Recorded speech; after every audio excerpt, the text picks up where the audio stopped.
Kasus COVID-19 Indonesia terus melonjak, hari ini menembus 3.000 kasus baru, Saudara. Yang terbaru Kementerian Kesehatan melaporkan adanya 2 kasus kematian akibat COVID-19 varian Omikron. Langkah apa yang harus disiapkan demi mewaspadai puncak varian Omikron? Kita bahas bersama juru bicara vaksinasi COVID-19 Kementerian Kesehatan Siti Nadia Tarmizi dan Direktur Pasca Sarjana Universitas Yarsi yang juga mantan Direktur WHO Asia Tenggara, Chandra Yoga Aditama. Pak Chandra, selamat malam. Mbak Nadia, selamat malam.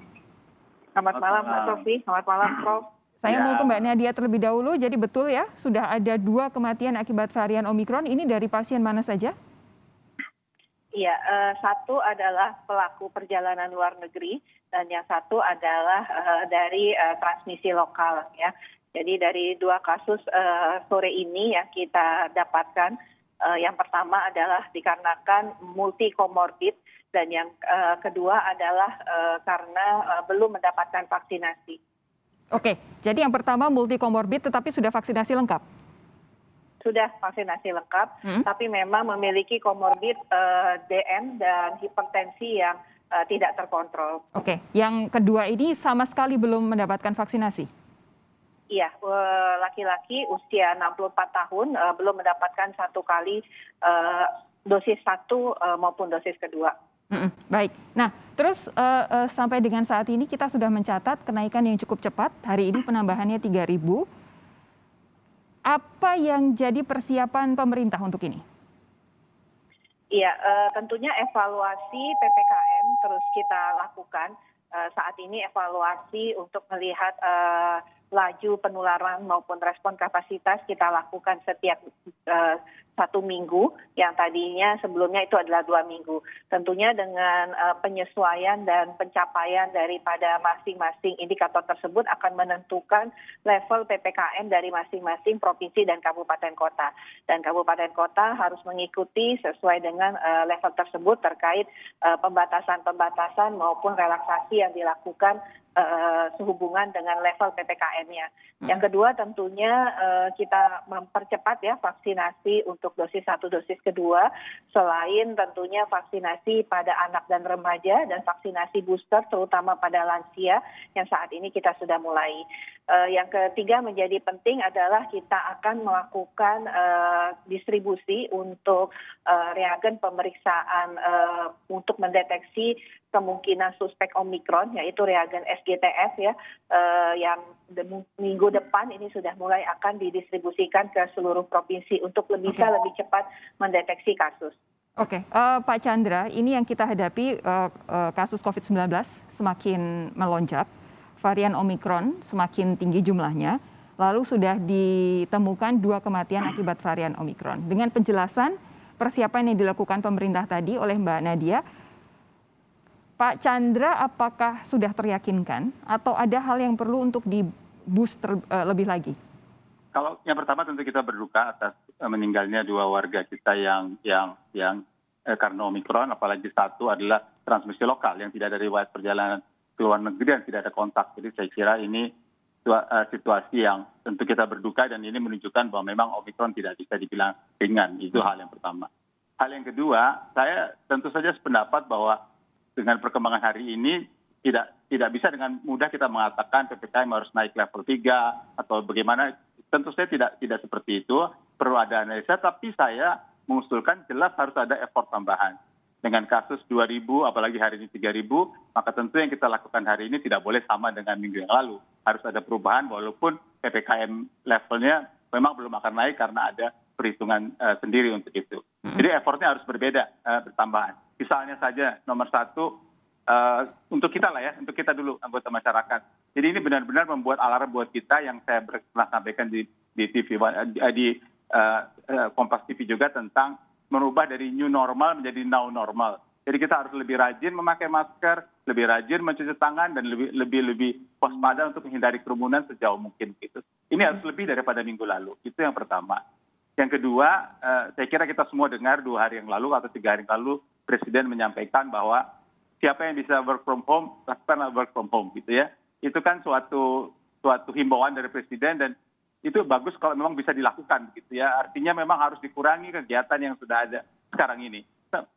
Sekali lagi belum perlu barangkali menaikkan PPKM, tapi kegiatan kerumunan dikurangi. Barangkali juga bagus kalau PTM itu ditinjau ya. Saya tidak mengatakan harus turun atau tidak harus turun, tapi bagusnya ditinjau karena ada perubahan naik 2.000, 3.000. Dan yang ketiga, yang tentang kenaikan tes tadi yang disebutkan Dr. Nadia memang harus dinaikkan karena kita tahu bagian besar kasus tanpa gejala. Jadi kalau tes nggak ada, kita nggak tahu orang itu akan positif. Jadi tes harus dinaikkan dan telusur harus ditingkatkan, baik telusur ke depan dan telusur ke belakang, seperti kita pernah bahas pada waktu itu. Jadi transmisi lokal harus dicek kepada siapa dia menularkan, tapi juga dicek dari siapa dia tertular, sehingga sumber penularannya bisa dicari dan dicegah untuk tidak menular lebih lanjut. Itu. Oke. Yang jelas hari ini, sore ini tercatat jumlah tes kita masih ada di bawah 200.000, jadi ini yang harus kita naikkan lagi supaya betul-betul bisa mencari kasusnya. Mbak Nadia, ini soal vaksinasi. Tadi sudah Anda sampaikan bahwa salah satu yang meninggal gara-gara Omikron adalah sudah divaksinasi tetapi komorbid begitu. Beberapa hari yang lalu Direktur CDC mendapatkan kritikan sangat keras karena ia menginsinuasikan bahwa kalau yang meninggal karena COVID-19 ini adalah mereka yang komorbid, ia menginsinuasikan bahwa ini adalah kabar baik dan itu dapat kritikan luar biasa. Karena orang yang komorbid pun tetap berhak untuk dilindungi dan hidup gitu. Nah, di sisi lain ada satu juga yang belum mendapatkan vaksinasi. Sementara saat ini vaksinasi kita juga belum mencapai target, kita sudah harus menggalakkan vaksinasi booster. Bagaimana caranya memastikan kita bisa melindungi dua kelompok ini yang memang betul-betul rentan? Iya, yang pertama tentunya untuk lansia kita tahu memang lansia ini kan masih cukup banyak ya yang baru 50% yang mendapatkan dosis lengkap. Padahal kita sudah mulai dari Maret ya, khususnya setelah tenaga kesehatan. Artinya sudah melalui mereka merupakan kelompok yang diprioritaskan. Jadi tentunya saat ini kebijakan kita sama bahwa booster untuk lansia menjadi prioritas juga. Kita ketahui bahwa lansia ini bisa mendapatkan booster di seluruh kabupaten kota, tidak tergantung dengan kriteria yang 70% dosis 1 maupun lansia yang dosis 1 60% itu. Karena kriteria itu masih tetap ada, yang artinya harus dikejar dengan berbagai inovasi dari pemerintah daerah untuk mengejar para lansia ini untuk segera mendapatkan vaksinasi.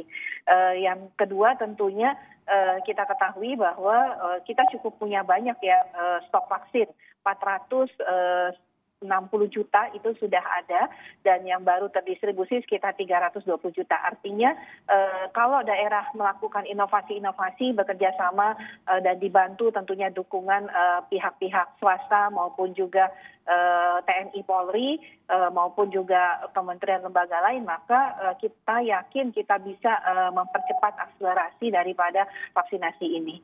Oke, Pak Chandra, terakhir untuk Anda, kalau soal vaksinasi ini, apa yang jadi catatan Anda? Karena bagaimanapun di tengah protokol kesehatan yang harus juga disiplin, tapi vaksinasi ini juga faktor penting untuk melindungi nyawa. Ya, kalau data yang saya baca dari website Kemenkes masih lebih dari 40% penduduk belum divaksinasi dan masih sekitar 50% lansia yang belum divaksinasi.